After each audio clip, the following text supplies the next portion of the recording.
여호와 하나님께서 욥에게 다시 말씀하셨어요. 트집을 잡는 사람이 전능한 하나님과 다투겠느냐?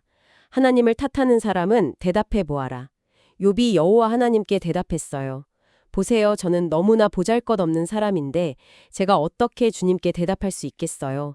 그저 제 손으로 입을 가릴 뿐이랍니다. 제가 이미 한두 번 말씀드렸지만 이제는 더 이상 대답하지 않겠어요. 그때 여호와 하나님께서 거센 폭풍우 속에서 욥에게 대답하셨어요. 너는 씩씩한 남자처럼 허리를 꽉 묶어라. 내가 내게 물어볼 테니 나에게 대답해 보아라. 네가 내가 공평하게 판결한다는 것을 무시하려는 것이냐? 네가 옳다는 것을 보여주려고 나를 나쁘다고 하겠느냐? 네가 하나님과 같은 힘을 가지고 있느냐? 하나님처럼 우르릉 쾅쾅 천둥 소리를 낼 수 있느냐? 어디 한번 훌륭하고 높은 모습으로 너를 꾸며보고 영광과 아름다움으로 옷을 입어보아라. 너의 넘치는 화를 쏟아내어서 잘난 척하는 사람들을 찾아 모두 낮추어 보아라. 잘난 척하는 사람들을 찾아서 그들을 무릎 꿇게 하고 나쁜 사람들을 그들이 있는 곳에서 꾹꾹 밟아보아라. 그들을 다 함께 흙먼지 속에 묻고 그들의 얼굴을 천으로 싸서 보이지 않는 곳에 가두어 보아라. 네가 만약 그렇게 할 수 있다면 내 오른손이 너를 구원할 수 있다고 나도 인정해 주마. 방금 낭독해 주신 이 성경 이야기 말이죠. 정말 압도적인 느낌이 드네요. 네, 맞아요. 어린이 청취자 여러분, 그리고 부모님, 혹시 천둥번개가 막 우르렁 쾅쾅 치는 아주 커다란 폭풍우 앞에 직접 서본 적이 있으신가요? 창밖으로 비바람 몰아칠 때만 봐도 진짜 무섭잖아요. 그렇죠. 온 집안을 막 흔들리게 만드는 천둥 소리를 들을 때면 어른이든 아이든 다들 방구석으로 들어가서 이불을 덮어쓰고 숨고 싶어지거든요. 네, 완전히 공감합니다. 하늘을 번쩍이면서 가르는 번개나 거대한 먹구름 앞에서 우리는 대자연에 비해서 우리 인간이 얼마나 작고 연약한 존재인지 온몸으로 느끼게 되잖아요. 맞아요. 방금 들려드린 이야기 속에서 욥이 직접 만난 크고 위대하신 하나님이 바로 그런 거대한 폭풍우 한가운데 계셨거든요. 와, 폭풍우 속의 하나님이라니 욥이 진짜 엄청 떨었을 것 같아요. 그러니까요. 욥이 그 압도적인 폭풍우 속에서 하나님의 목소리를 처음 들었을 때 느꼈을 그 심정이 방금 본문에 아주 생생하게 담겨 있어요. 네, 곧바로 스스로 자기 입을 꾹 가리면서 엎드리잖아요. 네, 맞아요. 저는 너무나 보잘것없는 사람입니다. 더 이상 하나님께 따지거나 대답하지 않겠어요 하면서 엎드리죠. 자신이 우주에서 얼마나 작은 점조차 되지 못하는 존재인지 뼈저리게 깨달은 순간이었던 거예요. 아, 제가 만약 욥의 자리에 있었다면 진짜 다리가 후들거려서 서 있지도 못했을 것 같아요. 그렇죠. 아무래도 두려울 수밖에 없죠. 사실 이 폭풍우를 만나기 전까지만 해도 욥은 마음속에 막 억울함이 가득했었잖아요. 네, 맞습니다. 욥의 입장에서는 그럴 만도 했죠. 자기는 아무런 잘못을 한 것도 없는 것 같은데 끔찍한 병에 걸리고 또 가족과 재산을 다 잃어버렸으니까요. 그래서 하나님을 직접 만나기만 하면 내 억울함을 낱낱이 호소하겠다 이렇게 벼르고 있었단 말이죠. 네, 대체 나에게 왜 이런 고통을 주시는지 철저하게 따져 묻겠다고 단단히 준비하고 있었을 거예요. 그런데 막상 우주를 만드시고 다스리시는 그 거대하신 창조주 앞에 서니까 그런 핑계고 변명이고 싹 다 사라지고 그냥 입을 틀어 막을 수밖에 없었던 거네요. 맞아요. 여기서 입을 가린다는 욥의 행동을 우리가 좀 주목해 볼 필요가 있는데요. 여기에 아주 깊은 영적인 의미가 숨어 있거든요. 단순히 더 할 말이 없어서 가만히 있는 게 아닌가요? 네, 그런 게 아니에요. 나의 그 얄팍한 지혜, 그러니까 마치 내가 세상에 어떻게 돌아가야 하는지 다 알고 있다고 착각했던 그 교만함 있잖아요. 아, 내가 다 안다는 교만함이요? 네, 그게 크고 위대하신 하나님의 섭리 앞에서는 정말 먼지 한 톨만도 못하다는 것을 철저하게 인정하는 영적인 항복의 표시인 거죠. 오, 영적인 항복이요? 네, 나의 어리석은 불평이나 원망이 창조주의 찬란한 위엄 앞에서 흔적도 없이 완전히 녹아내려 버린 겁니다. 아, 창조주 앞에서 피조물인 인간이 느끼는 그 철저한 작아짐이 참 묵직하게 다가오네요. 그런데요, 이야기를 가만히 따라가다 보니까 저 약간 이해하기 어려운 부분이 생겼거든요. 어떤 부분이 이해하기 어려우셨나요? 아니, 욥이 이미 납작 엎드려서 항복했잖아요. 스스로 입을 꾹 가리고 저는 보잘것없습니다. 더 이상 대답하지 않겠습니다. 이렇게 반성했으면요. 네, 분명히 엎드렸죠. 보통 동화책이나 이야기라면 거기서 하나님이 그래, 네가 이제야 너의 자금을 알았구나 하고 막 따뜻하게 안아주시면서 끝날 것 같거든요. 그렇죠. 보통은 거기서 훈훈하게 마무리되길 기대하죠. 네, 그런데 하나님은 폭풍우 속에서 욥을 향해 오히려 훨씬 더 강하고 무섭게 몰아붙이시더라고요. 씩씩하게 허리를 꽉 묶고 서서 대답해 보라면서요. 맞아요. 아주 강하게 말씀하시죠.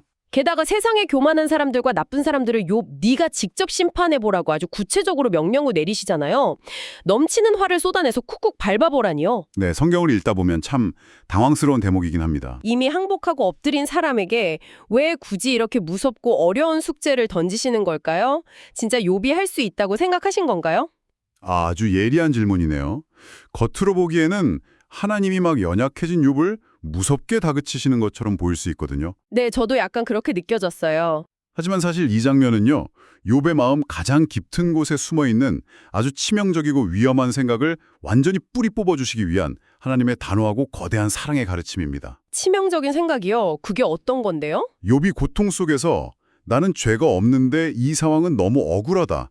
이걸 계속해서 증명하려다 보니까요. 자신도 모르는 사이에 선을 넘고 말았던 거예요. 아, 선을 넘었다고요. 네, 세상을 이렇게 엉망으로 돌아가게 놔두시다니 하나님은 공평하게 판결하시는 분이 아니야. 라면서 은연중에 하나님을 탓한 거죠. 헉, 진짜 무서운 생각이네요. 그렇죠. 자신이 하나님보다 더 옳다고 생각하는 그런 교만한 자리까지 가버렸던 겁니다. 아, 억울함을 막 호소하다가 결국 자신이 하나님보다 세상을 더 공평하게 재판할 수 있다는 무서운 착각에 빠져버린 거군요. 네, 정확합니다. 그래서 하나님이 네가 나를 나쁘다고 하면서까지 네가 옳다는 것을 보여주고 싶냐? 하고 물으신 거네요. 네가 그렇게 똑똑하고 지혜롭다면 어디 네가 한번 세상의 이 엉킨 실타래를 완벽하게 풀어보아라 하면서요. 맞습니다. 아주 거대한 진실의 거울을 비춰주신 셈이죠. 우리 인간도 마찬가지입니다. 결코 우주 전체의 흐름을 다스리거나 세상에 얽히고 설킨 모든 악을 완벽하고 공평하게 심판할 능력이 우리에겐 없거든요. 맞아요. 우리는 당장 내일 날씨도 정확히 모르잖아요. 그렇죠. 인간의 좁은 시야로는 당장 눈앞의 고통이 이해되지 않겠지만요. 하나님은 욥에게 천둥 소리를 네가 직접 낼 수 있는지, 교만한 자들을 찾아 무릎 꿇게 할 수 있는지 물으시면서 우리의 한계를 짚어주시는 겁니다. 아, 내가 얼마나 무능력한지 철저하게 깨닫게 하시려고요. 네. 이 압도적인 질문들을 통해서 인간의 지혜와 능력이 얼마나 한계가 있는지, 반대로 하나님의 다스리심이 얼마나 무한하고 완벽한지를 뼈저리게 느끼도록 하신 거죠. 그렇군요. 만약 네가 진짜 그 악을 다 묻어버리고 세상을 다스릴 수 있다면 그때는 인정해 주겠다. 이렇게 아주 단호하게 선언하신 거네요. 맞습니다. 우리가 우리의 그 좁은 시야와 부족한 능력을 솔직하게 인정하게 되는 이 지점이 아주 중요합니다. 왜 중요한가요? 여기가 바로 성경이 우리에게 알려주고 싶어하는 가장 영광스럽고 깊은 진리로 넘어가는 아주 중요한 통로가 되거든요. 아, 무력감을 인정하는 것에서 진리가 시작되는군요. 네. 오늘 이 깊은 대화에서 결코 놓쳐서는 안 될 가장 핵심적인 진리는 바로 이겁니다. 우리를 진정으로 구원하실 수 있는 분은 오직 하나님 한 분뿐이시다라는 사실이요. 오직 하나님뿐이시다. 네, 폭풍우 속에서 하나님께서 마지막으로 욥에게 던지신 결정적인 한마디를 다시 한번 떠올려 볼 필요가 있어요. 아, 마지막 문장이요? 네네, 네가 만약 그렇게 할 수 있다면 네 오른손이 너를 구원할 수 있다고 나도 인정해 주마. 이렇게 말씀하셨거든요. 아, 맞아요. 오른손이라는 단어가 정말 무겁게 훅 들어오네요. 그렇죠. 아주 의미심장한 단어입니다. 어린이 여러분도 평소에 그림을 그리거나 밥을 먹을 때 가장 편하게 쓰는 손이 있을 텐데요. 성경을 읽다 보면 이 오른손이라는 단어가 진짜 쉴 새 없이 나오잖아요. 네, 성경 여기저기에 계속 등장하죠. 일상생활에서 생각해보면 우리가 꽉 닫힌 유리병 뚜껑을 막 낑낑대면 열거나 아주 무거운 상자를 번쩍 들어 올릴 때 가장 강한 힘을 내는 손이 보통 오른손이거든요. 맞아요. 힘을 쓰는 손이죠. 그러니까 하나님이 내 오른손이 너를 구원할 수 있느냐 하고 물으시는 건 너 스스로 너의 인생의 모든 문제를 완벽하게 해결하고 너 자신을 멸망에서 건져낼 만한 그 엄청난 힘을 스스로 가지고 있느냐 하고 전곡을 찌르시는 것 같아요. 정확합니다. 성경에 쓰였던 고대 시대 사람들의 생각도 정확히 그와 같았거든요. 아, 옛날 사람들도 비슷하게 생각했군요. 네, 성경에서 오른손은 그저 신체 한 부분을 넘어서요. 나를 위험에서 지키고 무서운 적을 물리치며 생명을 건져내는 가장 강력한 힘과 완벽한 능력을 상징하는 표현이었어요. 아, 강력한 힘과 능력의 상징. 그런데 문제는 방금 질문의 무게처럼 우리 인간에게는 스스로를 구원할 그런 오른손이 아예 존재하지 않는다는 사실입니다. 아, 정말 아무 능력도 없는 거네요. 네, 세상에서 아무리 머리가 똑똑한 천재라도 세상을 다 가질 만큼 돈이 많은 부자라고 해도요. 눈앞에 닥쳐오는 죄와 죽음이라는 무서운 늪에서는 자기 자신의 머리채를 잡고 스스로 끌어올릴 능력이 전혀 없다는 겁니다. 와, 말씀을 듣고 보니까 정말 캄캄하고 압도적인 무력감이 밀려오는데요. 네, 인간의 한계죠. 머릿속으로 상상을 해보면 마치 아파트 건물보다 훨씬 더 거대하고 무시무시한 쓰나미 파도가 막 밀려오는데 바닷가에서 모래성 만들 때 쓰는 그 조그만한 플라스틱 장난감 양동이 하나 들고 그 바닷물을 퍼내서 살아남겠다고 버티는 꼴이잖아요. 와, 비유가 정말 찰떡 같네요. 맞습니다. 딱 그런 모습이에요. 내 힘으로는 도저히 막을 수도 없고 이길 수도 없는 그 거대한 악과 죽음 앞에서 인간이 자랑하는 오른손의 능력이라는 건 정말 너무나도 연약하고 초라한 장난감에 불과한 거네요. 그렇죠. 그래서 결국 우리는 내 힘을 자랑하는 것을 멈추고 욕처럼 입을 꾹 닫은 채 완전한 항복을 할 수밖에 없는 겁니다. 완전한 항복. 참 어렵지만 꼭 필요한 태도네요. 맞습니다. 그런데 바로 그 지점, 스스로를 구원할 완벽한 능력이 우리에게 조금도 없다는 그 완전한 절망의 자리, 철저한 항복의 자리에서 성경은 세상에서 가장 경이롭고 가슴 벅찬 반전의 소식을 우리에게 들려줍니다. 반전의 소식이요? 그게 뭔가요? 우리에게는 구원할 능력이 없지만 우주를 창조하시고 세상을 공평하게 심판할 수 있는 무한한 힘을 가지신 완벽한 능력의 하나님께서 열약한 우리를 사랑하셔서 직접 인간의 역사 속으로 들어오셨다는 사실입니다. 아, 정말이요? 네, 저 멀리 하늘에서 우르릉 쾅쾅 무서운 천둥 번개만 치시며 우리를 혼내시는 분으로 남지 않으셨고요. 가장 낮고 연약한 사람의 모습, 바로 예수님의 모습으로 이 땅에 직접 내려오신 거예요. 와, 이 부분이 진짜 소름이 돋을 만큼 뭉클합니다. 우주를 만들고 폭풍우를 다스리시는 그 무시무시하고 크신 창조주 하나님이 플라스틱 장난감 양동이 하나 들고 벌벌 떠는 우리를 구원하시려고 스스로 연약한 아기가 되어 이 땅에 오셨다는 거잖아요. 네, 상상할 수도 없는 놀라운 일이죠. 그거 자체가 머리로는 다 이해할 수 없는 엄청난 기적이네요. 그런데요, 여기서 제 가슴을 가장 세게 때리는 부분은 따로 있어요. 어떤 부분인가요? 예수님이 그 강한 오른손의 능력을 이 땅에서 사용하시는 방식이요. 원하시기만 하면 그 엄청난 능력으로 세상을 당장 심판하고 나쁜 사람들을 단 한 번에 번개로 싹 쓸어버리실 수 있는데도 그렇게 힘을 과시하지 않으셨잖아요. 아, 정말 중요한 포인트를 짚으셨네요.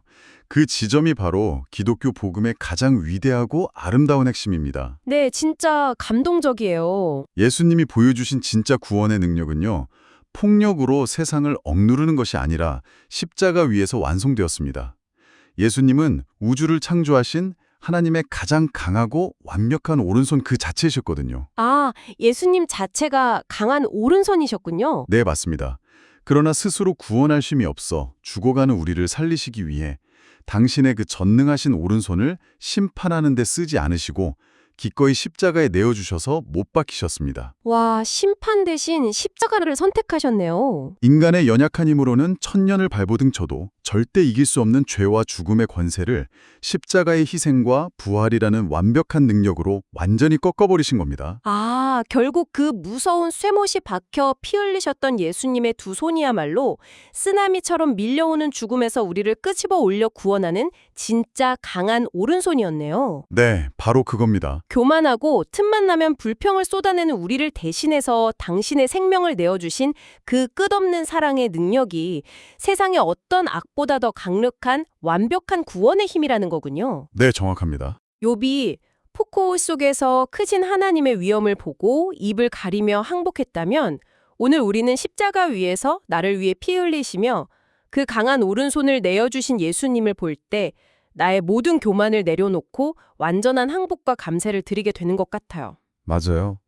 자신이 옳다고 증명하려는 욕심을 버리고 내 삶의 문제를 내 방식대로만 해결하려는 그 모든 시도를 내려놓을 때 우리는 비로소 자유해지거든요. 아, 내 방식을 내려놓을 때 비로소 자유해진다는 말이 참 와닿네요. 욥이 더 이상 하나님을 탓하지 않고 자기 손으로 입을 꾹 가렸던 것은 단순히 말싸움에서 졌다는 패배의 인정이 아니에요. 그럼 어떤 의미인가요? 그건 나는 너무나 작고 아는 것이 없으니 온 우주를 가장 완벽한 지혜로 다스리시는 창조주께 내 삶 전체를 맡기겠습니다. 라는 진짜 믿음의 시작이었습니다. 아, 항복이 아니라 진짜 믿음의 시작이었군요. 네. 우리도 이 이야기의 욥처럼 나의 똑똑함과 잘남을 철저히 내려놓고 십자가에서 모든 것을 이기신 예수님만이 나의 진짜 구원자요, 나의 가장 강한 오른손이심을 겸손하게 고백해야 합니다. 그러네요. 이야기를 이렇게 깊이 나누다 보니까요. 폭풍우 속에서 하나님을 만난 욥의 이야기가 그저 수천 년 전 먼 나라에 살았던 어느 불쌍한 아저씨의 이야기가 아니라는 생각이 듭니다. 네, 결코 옛날 이야기가 아니죠. 바로 오늘을 숨가쁘게 살아가는 우리 자신, 매일매일 내 마음속에 작은 폭풍우를 겪고 있는 우리 모두의 이야기네요. 맞아요. 우리 아이들의 일상만 봐도 참 폭풍우가 많잖아요. 그러니까요. 당장 어린이 여러분들도 친구가 내 마음을 오해해서 너무 억울해서 눈물이 날 때도 있고요. 또 오랜 시간 열심히 준비한 일이 내 실수로 엉망이 되어버렸을 때도 있잖아요. 네, 부모님이 내 마음을 몰라주신다며 방문을 꽝 닫고 들어가고 싶을 때도 셀 수 없이 많을 거예요. 그럴 때마다 우리의 뱃속 깊은 곳에서는 작은 꼬마 욥이 튀어나오려고 막 꿈틀거리는 것 같아요. 아, 꼬마 욥이요. 정말 적절한 표현이네요. 이건 내 방식대로 해결해야 해. 내가 무조건 맞아. 하면서 고집을 부리고 때를 쓰기 십상이죠. 맞아요. 억울한 마음이 걷잡을 수 없이 커지면 결국 하늘을 향해 하나님, 저한테 대체 왜 이러세요? 이건 정말 불공평해요. 하고 원망을 쏟아내게 되거든요. 네, 방금 나눴던 비유를 다시 떠올려 보면요. 플라스틱 장난감 양동이를 쥐고 쓰나미를 멈추겠다고 발버둥 치면서 왜 거친 바다 파도가 내 마음대로 잔잔해지지 않냐고 화를 내고 있는 거나 다름없는 아주 위험한 모습인 거죠. 아, 듣고 보니 진짜 부끄러워지네요. 내가 세상의 주인공이고 중심이며 모든 상황과 사람들을 내 맘대로 조종해야 속이 시원해지는 그 무서운 교만함이 어른아이 할 것 없이 우리 모두에게 숨어 있다는 걸 고백하게 됩니다. 네, 우리 모두에게 그런 연약함이 있죠. 하지만 오늘 욥의 이야기를 통해 우리는 너무나 분명한 사실을 배웠습니다. 우리는 아주 작고 연약하며 결코 스스로의 힘으로 세상을 다스리거나 나를 구원할 수 없는 존재라는 것이죠. 네, 그걸 잊지 말아야 합니다. 이제 억울하고 답답한 마음이 막 파도처럼 밀려올 때마다 왜 내 맘대로 안 되냐고 소리치기 전에 잠시 멈춰섰으면 좋겠어요. 아, 멈춰서는 연습이 참 중요하죠. 폭풍우 앞에 엎드린 욥처럼 억울함을 토로하려는 불평의 입술을 내 두 손으로 가만히 가려보는 연습을 하는 겁니다. 내 방식이 틀릴 수 있음을, 내가 보지 못하는 크고 위대한 하나님의 계획이 있음을 인정하는 그런 침묵의 연습 말이죠. 네, 아주 훌륭한 적용입니다. 불평하는 입을 가리고 잠시 멈춰섰다면 이제 우리의 시선은 내 억울함이나 나약한 내 속에 머물러서는 안 됩니다. 그럼 어디를 바라봐야 할까요? 고개를 들어 나를 지키시고 가장 선한 길로 인도하시는 예수님을 씩씩하게 바라보아야 합니다. 내 작은 두 손으로 아등바등 내 인생의 모든 것을 통제하려고 끙끙대지 말고 지금 이 순간에도 강한 오른손으로 나를 꼭 붙들고 지켜주시는 하나님을 온전히 믿는 자리로 나아가야 하거든요. 아, 끙끙대지 말고 온전히 믿는 자리로 나아가라. 네. 비록 지금 당장 내 눈앞에 펼쳐진 상황이 전혀 이해되지 않고 답답할지라도요. 온 세상을 공평하게 다스리시며 나를 위해 기꺼이 십자가를 지신 예수님의 그 완벽한 사랑을 굳게 신뢰하면서 기도해야 합니다. 그것이 우리를 가장 안전하고 편안하게 만드는 지혜입니다. 정말 그렇네요. 내가 비록 작고 연약해서 아무런 힘이 없어도 세상의 그 어떤 폭풍우보다 강하신 예수님의 오른손이 나를 꽉 붙잡아주고 계신다는 사실이 정말 얼마나 큰 위로가 되는지 모릅니다. 네, 진정한 위로죠. 그 강한 손을 의지한다면 우리는 두려움 없이 매일매일 힘차게 걸어갈 수 있겠죠? 오늘 우리가 함께 나눈 이 기쁜 이야기의 끝에서 잠시 각자의 마음을 들여다보았으면 합니다. 네, 좋습니다. 억울한 일이 생길 때 원망하고 떼쓰려는 입술을 꾹 가릴 수 있는 용기, 그리고 나를 구원하신 예수님의 강한 손만을 굳게 붙잡을 수 있는 씩씩한 믿음. 어린이 여러분, 그리고 부모님, 여러분은 오늘 이 폭풍울 속 하나님의 말씀을 들으며 마음속에 무엇을 결심했나요? 가장 지혜로우시고 전능하신 하나님 아버지, 오늘 말씀을 통해 제가 얼마나 작고 부족한 사람인지 깨닫게 해주셔서 참 감사합니다. 저는 제 스스로를 구원할 수도 없고 나쁜 것들을 이겨낼 힘도 부족해요. 제가 잘난 척하면서 제 생각대로만 하려고 고집을 부렸던 것을 모두 용서해 주세요. 저를 구원하실 분은 십자가에서 승리하신 예수님뿐이라는 사실을 늘 기억하게 해주세요. 속상하고 힘든 일이 생겨도 떼를 쓰기보다는 강한 오른손으로 저를 붙잡아 주시는 하나님을 온전히 믿고 따라가는 겸손하고 씩씩한 어린이가 되게 도와주세요. 저를 끔찍이 사랑하셔서 구원해 주신 예수님의 이름으로 기도합니다. 아멘. 조이, 오늘 하루도 너의 강한 오른손이 되어주시는 든든한 예수님과 함께 힘차게 걸어가렴. 할아버지의 다음 성경 이야기도 많이 기대해 주렴.